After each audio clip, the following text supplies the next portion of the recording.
आज की कहानी है राजकुमार और सेब। बहुत पुरानी बात है कि यूरोप का एक राजकुमार किसी ऐसी लड़की से शादी करना चाहता था जिसके सेब जैसे लाल लाल गाल हों, सेब के बीज जैसी कत्थई आंखें हों और सेब के रस जैसा मीठा स्वभाव हो। लेकिन ऐसी लड़की उसको अपने राज्य में कोई मिली ही नहीं, इसलिए वह ऐसी ही एक लड़की की खोज में दूसरे देश को चल दिया। वह घोड़े पर सवार था।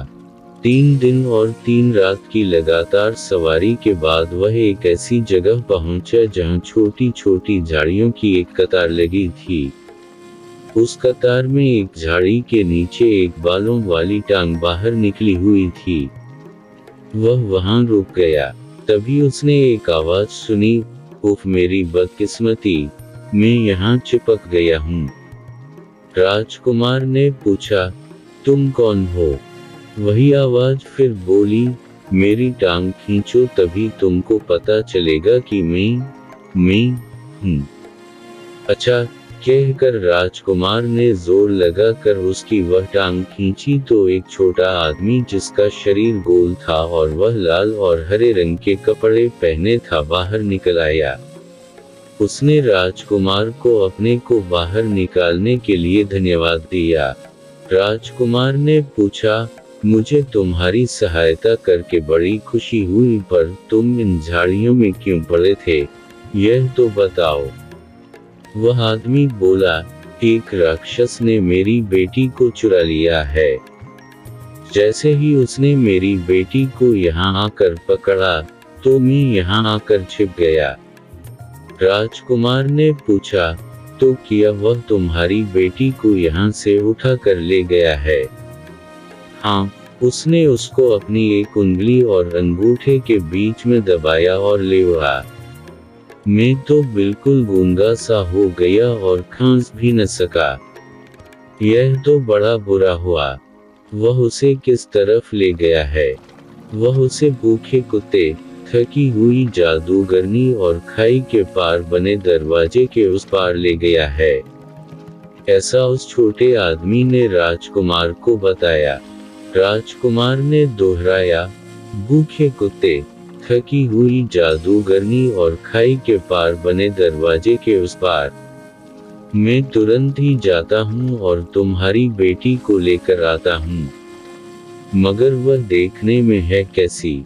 उस आदमी ने जवाब दिया, गाल उसके सेब जैसे लाल हैं, आंखें उसकी सेब के बीज जैसी कत्थई हैं और स्वभाव उसका सेब के रस जैसा मीठा है। अगर तुम यह सुनते ही राजकुमार को इंतजार कहाँ, इसी लड़की की तो तलाश थी उसको, सो वह तो यह जा और वह जा। वह तुरंत ही अपने घोड़े पर सवार हो गया और दौड़ चला। वह हवा की गति से भागा जा रहा था कि एक कुत्ते का घर आया। कुत्ता अपने घर से निकलकर भौंकने लगा, राजकुमार, राजकुमार, तुम कहाँ जा रहे हो? राजकुमार बोला, मैं राक्षस के किले को जा रहा हूँ जहाँ सेब जैसे सुर्ख गाल वाली, सेब के बीज जैसी कत्थई रंग की आंख वाली और सेब के रस जैसे मीठे स्वभाव वाली लड़की कैद है। कुत्ता बोला, मैं बहुत भूखा हूँ, पहले मुझे हड्डी दो तभी मैं तुमको जाने दूंगा। राजकुमार बोला, तुम भूखे हो तो मेरे पास हड्डी तो नहीं है, पर मेरा खाना तुम ले सकते हो। यह लो कुछ रोटियां और इन्हें खाकर अपनी भूख मिटाओ। कहकर राजकुमार ने उसे अपनी सारी रोटियां दे दीं। कुत्ते ने खुशी से वह रोटियां खाईं और राजकुमार से बोला, जाओ राजकुमार, भगवान करे कि तुम उस लड़की को छुड़ाने में कामयाब हो, मगर याद रखना अगर तुम्हें वह लड़की कहीं दिखाई न दे तो वहां एक सेब रखा होगा, वह सेब उठा लेना। राजकुमार फिर अपने घोड़े पर चढ़ा और कुत्ते के ऊपर से छलांग लगा दी। हवा की गति से अपने घोड़े को दौड़ाता हुआ वह जादूगरनी के घर के पास आया। जादूगरनी ने पूछा, राजकुमार, तुम कहाँ जा रहे हो?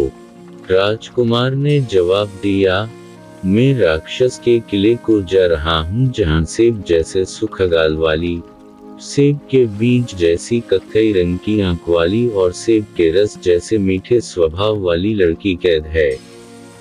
जादूगरनी ने कहा, मुझे सोने के लिए एक कंबल चाहिए। जब तुम मुझे एक कंबल दोगे तभी मैं तुम्हें जाने दूंगी। राजकुमार बोला, तुम थकी हुई हो, मेरे पास कंबल तो नहीं है पर मेरे पास यह मखमली कोट है, यह तुम ले सकती हो, यह लो। यह कहकर राजकुमार ने उसे अपना लंबा मखमली कोट उसे दे दिया। जादूगरनी ने वह लंबा कोट अपने शरीर के चारों तरफ लपेट लिया और बोली, अब तुम जा सकते हो राजकुमार। भगवान करे कि तुम उस लड़की को छुड़ाने में कामयाब हो, पर हाँ याद रखना अगर तुम्हें वह लड़की न मिले तो वहाँ एक सेब रखा होगा, उसको जरूर उठा लेना। राजकुमार जादूगरनी के मकान के ऊपर से छलांग लगाता हवा की सी तेजी के साथ फिर उस लड़की की खोज में चल दिया। और अब आया वह खाई के पार एक बड़े दरवाजे के पास। ची ची, राजकुमार तुम कहाँ जा रहे हो? दरवाजे ने पूछा। मैं राक्षस के किले को जा रहा हूँ जहाँ सेब जैसे सुखगाल वाली, सेब के बीज जैसी कत्थई रंग की आंख वाली और सेब के रस जैसे मीठे स्वभाव वाली लड़की कैद है। राजकुमार ने कहा, ची, पहले मेरे जोड़ों में तेल लगाओ तभी मैं तुम्हें यहाँ से जाने दूंगा। दरवाजे ने कहा। राजकुमार बोला, ओह, तुम्हारे जोड़ों में तो बहुत जंग लगी है, मेरे पास कोई तेल तो नहीं है, हाँ थोड़ा साबुन है, वही ले लो। कहकर उसने दरवाजे के जोड़ों में थोड़ा सा साबुन लगा दिया। दरवाजा खुश होकर बोला, जाओ राजकुमार जाओ, भगवान करे कि तुम उस लड़की को छुड़ाने में कामयाब हो, पर एक बात याद रखना, अगर तुम्हें वहाँ वह लड़की दिखाई न दे तो वहाँ एक सेब रखा होगा, उसको जरूर उठा लेना।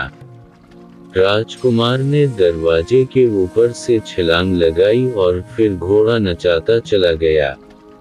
आखिर वह राक्षस के किले पर पहुंचा। वह सीधा घोड़े को सीढ़ियां चढ़ाता सामने वाले दरवाजे पर पहुंचा। वह किले के पीछे पहुंचा पर उसे न तो वहां कोई राक्षस दिखाई दिया और न ही वह लड़की। वह आगे वाले कमरे में गया पर वहां भी उसको कोई दिखाई नहीं दिया। वह रसोई में गया, वहां भी उसे न राक्षस दिखाई दिया न वह लड़की।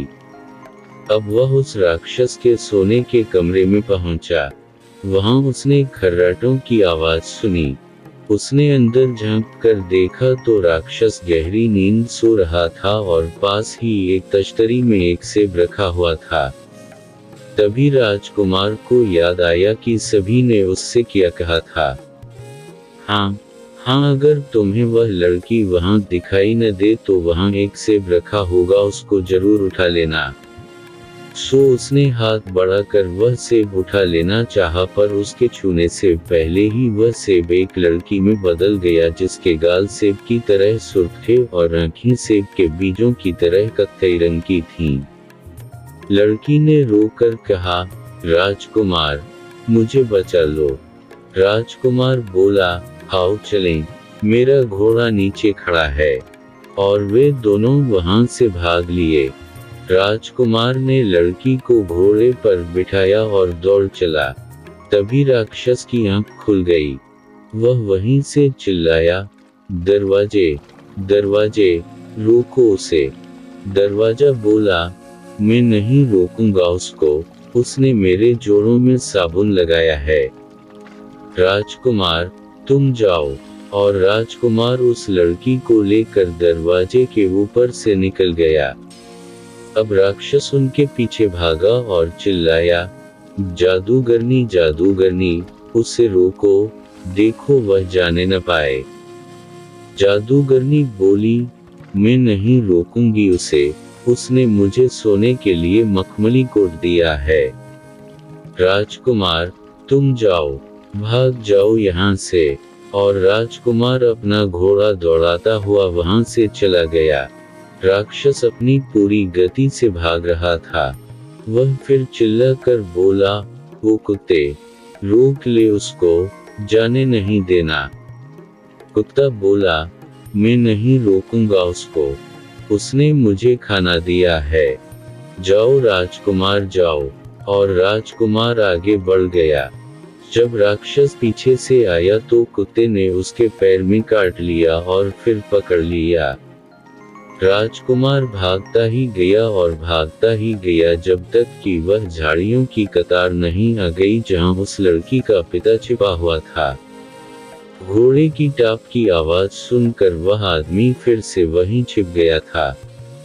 राजकुमार ने फिर उसकी टांग पकड़कर उसको बाहर निकाला। असल में वह आदमी घोड़े की टाप की आवाज सुनकर डर गया था और फिर से झाड़ियों में छिप गया था।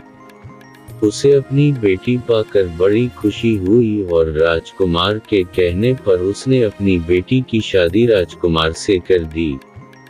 राजकुमार को अपनी मनपसंद पत्नी मिल गई थी। वह उसको लेकर खुशी खुशी घर वापस आ गया और उससे शादी करके आराम से रहने लगा।